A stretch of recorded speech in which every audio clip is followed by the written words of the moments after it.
भाई के लिए मैं इतना तो कर ही सकती थी ना माँ। फिर तेरे में और तेरे ससुराल वालों में क्या फर्क रह गया? चाचा जी के सामने ऐसी फिल्म पेश करूंगी कि बेचारे चाचा जी भी इस फिल्म के मोह जाल में फंस जाए।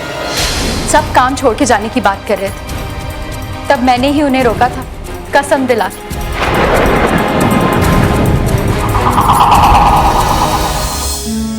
क्या हुआ मम्मी, हैरान हो गई मेरी खोपड़ी में आए इस अनोखे आइडिया को सुनकर?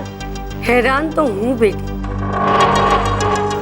मेरी बेटी इतनी तेज तरह निकलेगी ये तो मैंने कभी सोचा ही नहीं था। तू तो कुछ भी कर सकती है। हाँ मम्मी, वो तो है। अब तुम्हारी ये बेटी चाचा जी की पूरी दौलत तुम्हारे कदमों में कैसे डालती है, तुम देखना। अगर ऐसा हुआ ना बेटी तो तू जो चाहेगी, जैसा चाहेगी, मैं वही करूंगी। तो बस मेरे लिए रिश्ता देखने का काम आप तेज कर दीजिए। रईस खानदान का अमीर लड़का। तू चिंता मत कर, तेरे लिए तो मैं लाखों में एक हूं ऐसा लड़का ढूंढूंगी। बस तू अपने चाचा की दौलत अपने कब्जे से मत जाने दे। कभी नहीं मम्मी, कभी नहीं।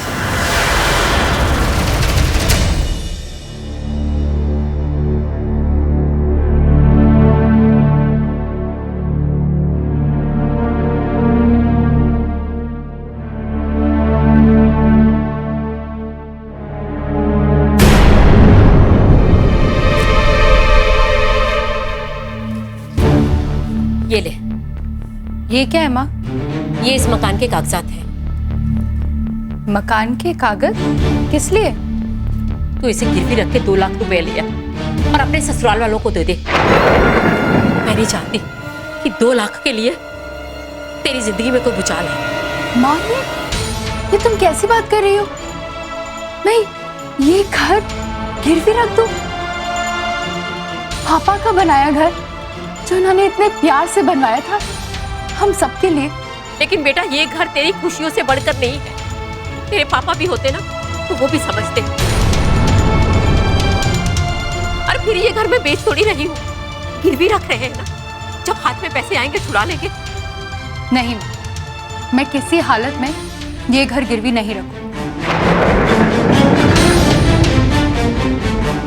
तुम्हें इस बात की चिंता है कि मैं 2 लाख रुपए अपने ससुराल में वापस कर दूं? तो ठीक, मैं किसी न किसी तरह से पैसे की व्यवस्था करती हूँ। पर प्लीज तुम ये घर गिरवी रखने के लिए मुझे मत। लेकिन तू पैसे लाएगी कहां से? अगर तू पैसे की व्यवस्था कर पाती ना तो तुझे गहने ना बेचने पड़ते।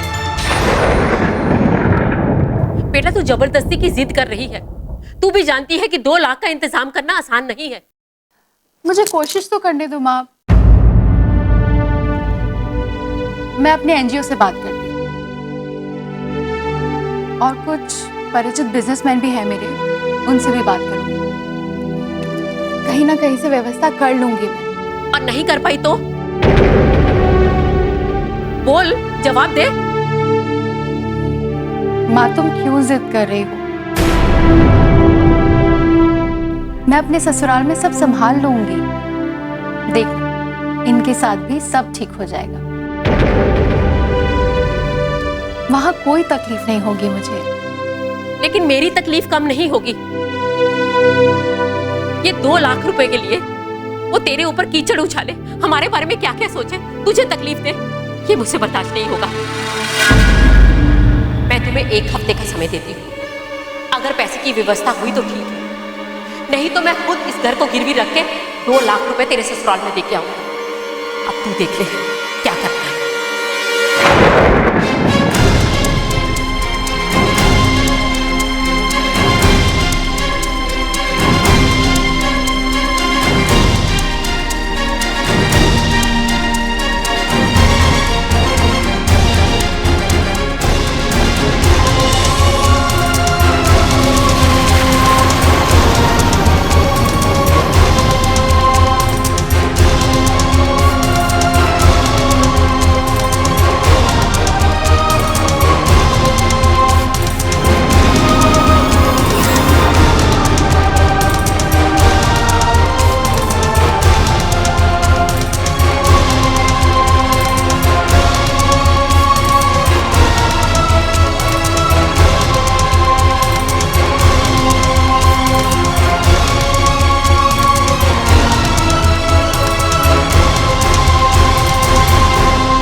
माला, वसुधा, कैसी हो? अच्छी नहीं हूँ माला। मेरा मन बहुत परेशान था, सोचा तुमसे बात कर लूं। अच्छा किया। मेरा भी बहुत मन कर रहा था तुमसे बात करने का। एक काम करो ना, अगर थोड़ा समय है तो घर पे आ जाओ, मिलके बैठ के बात करेंगे, दोनों का मन हल्का हो जाएगा। ठीक है माला, मैं आती हूँ। ठीक है।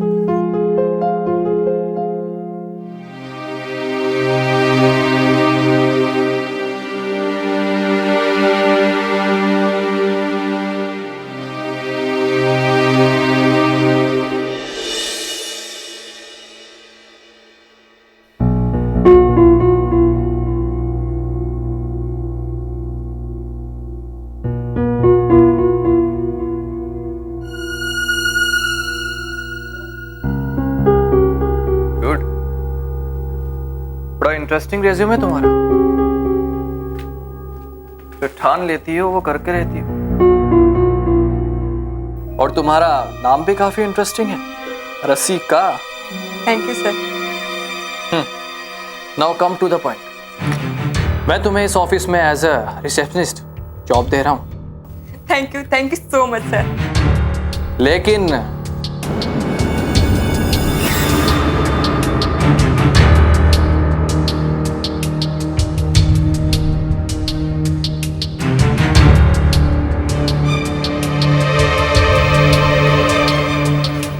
लेकिन क्या सर? तुम्हें मेरे इस काम के साथ एक काम और करना होगा। चिंता मत करो, तुम्हें उसका एक्स्ट्रा पेमेंट मिलेगा। बट सर करना क्या होगा? वैसे तो मैं कुछ भी कर सकती हूँ, पर एक बार पता चल जाए तो अच्छा होगा। तुम्हें मेरे लिए जासूसी करनी होगी।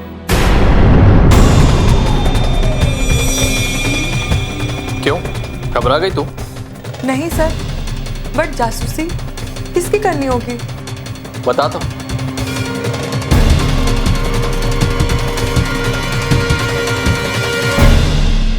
देखो रसिका, ये चाचा की कंपनी है। मैंने कुछ दिनों पहले ही एमबी किया है और इस कंपनी का एमडी बना हूं। एमडी बनते ही मेरे स्टाफ को मुझसे कुछ परेशानियां हैं। वो क्या है कि मैं कड़क हूं, वर्कहॉलिक हूं, तो उन्हें मुझसे दिक्कत होती है। वर्कहॉलिक होना तो अच्छी बात है सर। हाँ, पर एक कामचोर स्टाफ ये बात समझे तब ना। मुझे पक्का यकीन है कि ये सब मिलकर मेरे ऑफिस का माहौल खराब कर रहे हैं। मुझे इसकी भी चिंता नहीं, मुझे चिंता इस कंपनी की। कहीं वो सब मिलकर इस कंपनी का नुकसान ना कर बैठे। वैसे सर मुझे करना क्या होगा? तुम्हें अपने काम के अलावा भी बाकी सब स्टाफ पर नजर रखनी होगी। वो क्या कर रहे हैं, किससे बात कर रहे हैं, सारी इंफॉर्मेशन मुझे देनी होगी। वाह, ये तो मेरे लिए इंटरेस्टिंग काम है और इसको तो मैं जरूर करूंगी। और हाँ, उन्हें तुम पर जरा भी शक नहीं होना चाहिए। बिल्कुल शक नहीं होगा सर।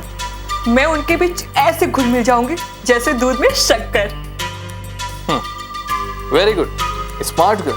सर, इसके अलावा भी कुछ काम हो तो बताइएगा, मैं सब काम कर सकती हूँ। जरूर, पर पहले तुम ये जिम्मेदारी तो संभाल लो।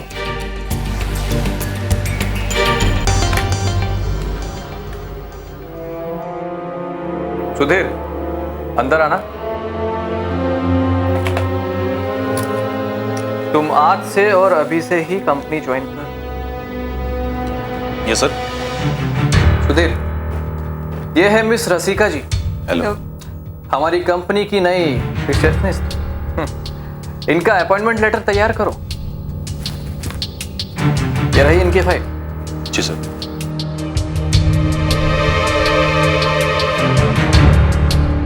Thank you sir. It's okay. Company में मन लगाकर काम कर। जी सर।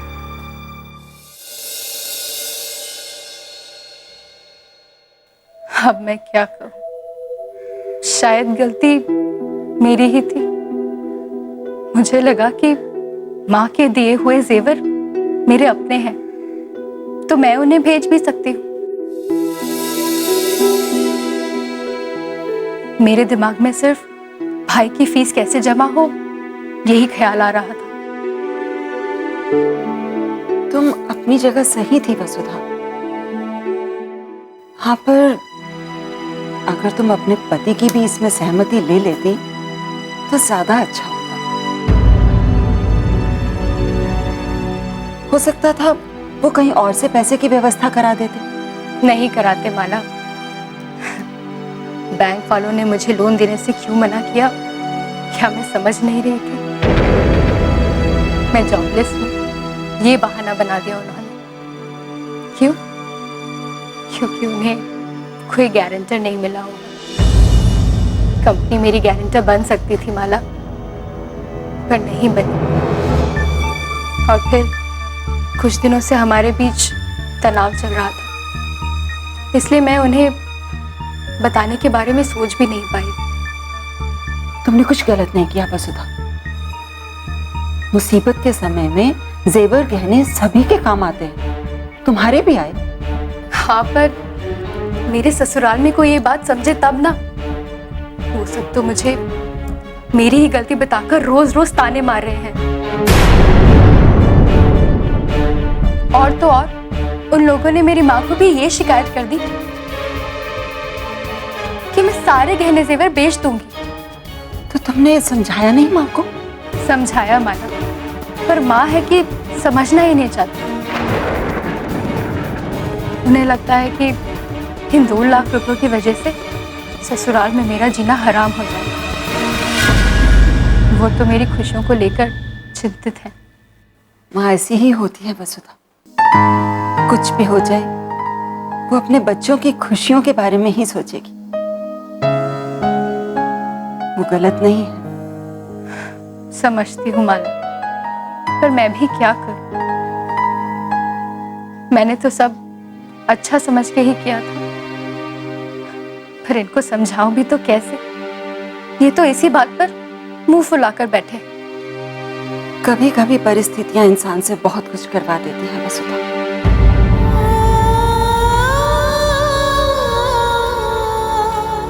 हम मुझे ही देख लो। एक समय था मेरे पास गाड़ी, बंगला, नौकर चाकर सब कुछ था,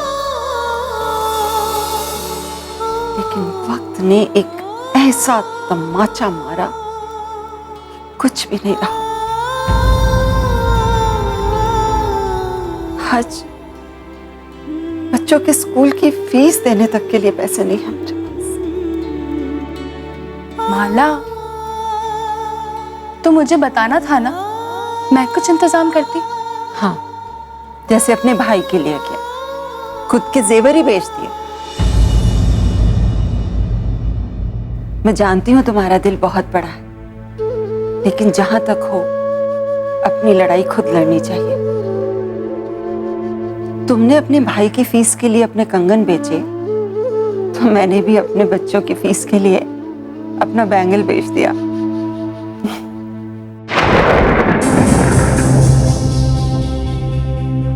क्या हुआ?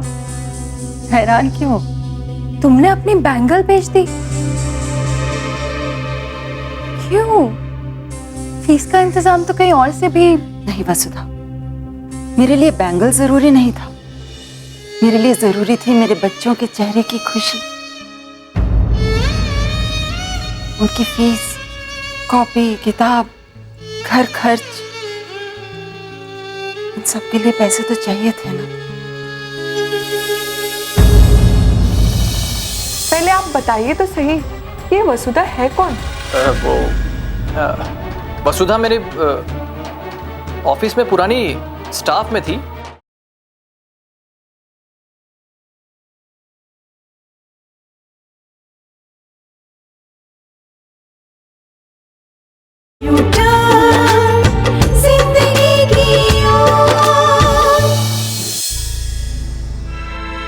देखा कैसा पैतरा चला है अमर सर ने।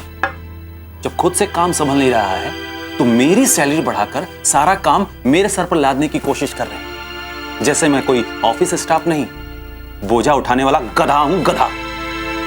तो तुमने क्या कहा? अभी तो कुछ नहीं कहा है, पहले घर पर जाकर अपनी पत्नी से राय मशवरा करूंगा, फिर सोचूंगा।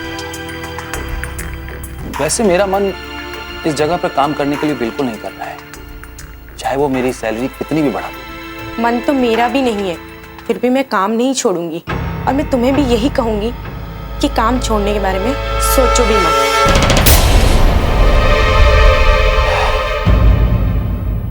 लेकिन करिश्मा, घुट घुट कर भी हम कितने दिन तक काम कर पाएंगे?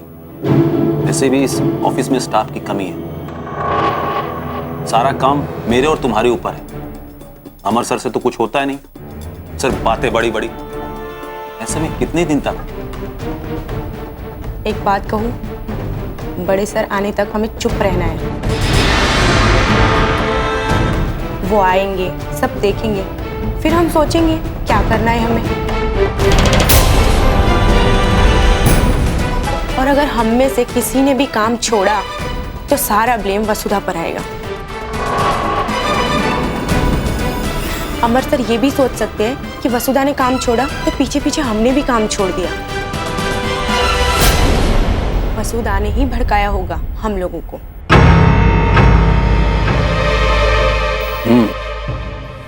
इस तरह तो मैंने सोचा ही नहीं।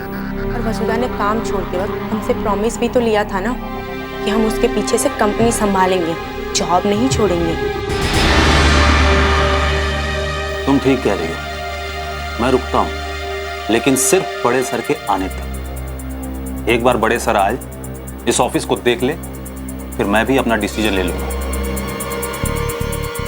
यही ठीक रहेगा।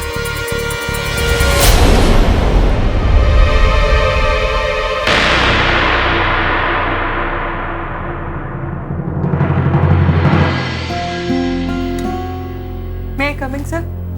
कम, बैठो बैठो। Thank you sir.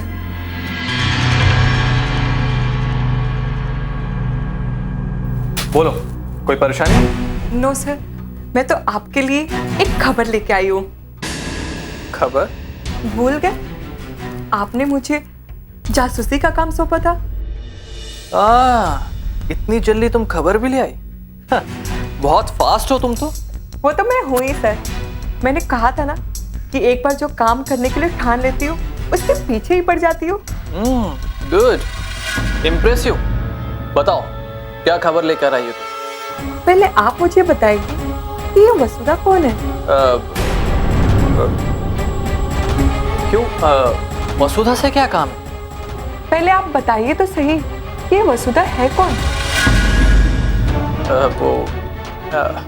वसुधा मेरे ऑफिस में पुरानी स्टाफ में थी, उसने अभी जॉब छोड़ दी।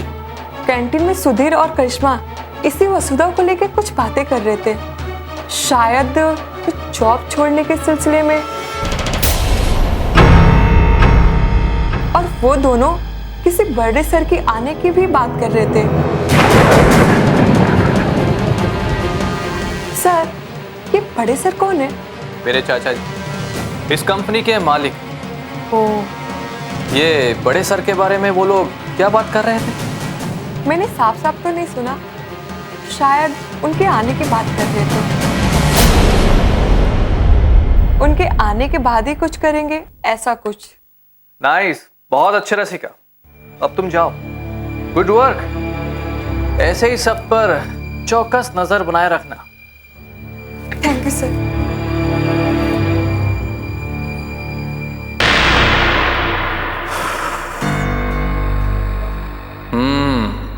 मेरा शक सही था, कोई लंबी प्लानिंग बन रही है ऑफिस में।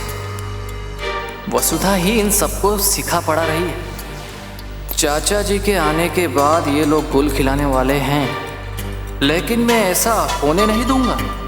मैं कुछ ऐसा प्लान बनाऊंगा कि चाचा जी हर गलती का जिम्मेदार सिर्फ और सिर्फ वसुधा को ही समझेंगे।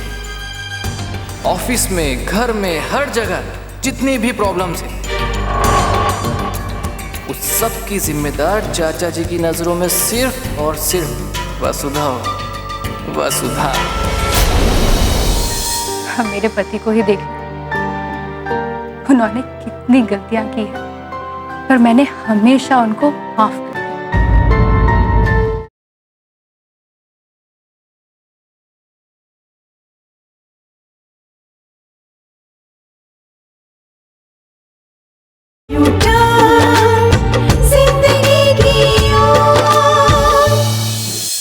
एक बात पूछूं माना, क्यों हमेशा हम औरतों को ही परीक्षा देनी पड़ती है? क्यों हमें ही हमेशा त्याग करना पड़ता है?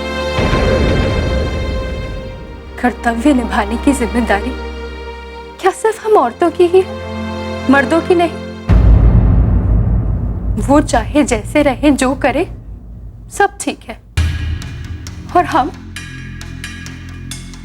औरतें बेचारी अपनी मर्जी से कुछ नहीं कर सकते।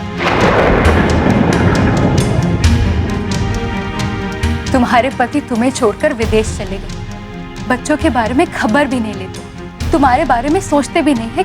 क्यों? जाने दो ना वसुधा। जब मैं ही उन्हें छोड़कर चली गई थी तो वो मेरा इंतजार क्यों करती? पर तुम तो कर रही हो ना, तो उन्हें नहीं करना चाहिए था तुम्हारा इंतजार?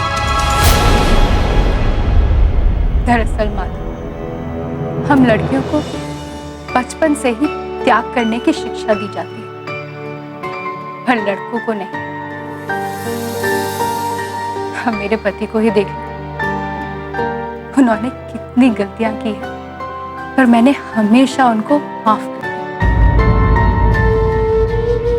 पर वो मेरी एक गलती को भी माफ नहीं कर पा रहे हैं। वसुधा, तुम निराश मत हो, धीरे धीरे सब ठीक हो जाएगा। हम औरतें कमजोर नहीं हैं, बस अपने से ज्यादा दूसरों के बारे में सोचती हैं, यही फर्क है। हमें किसी का बुरा नहीं करना है, किसी पर अन्याय भी नहीं करना है, लेकिन खुद भी कमजोर नहीं पड़ना है। अपने स्वाभिमान के लिए, अपने हक के लिए हमें संघर्ष करते रहना होगा।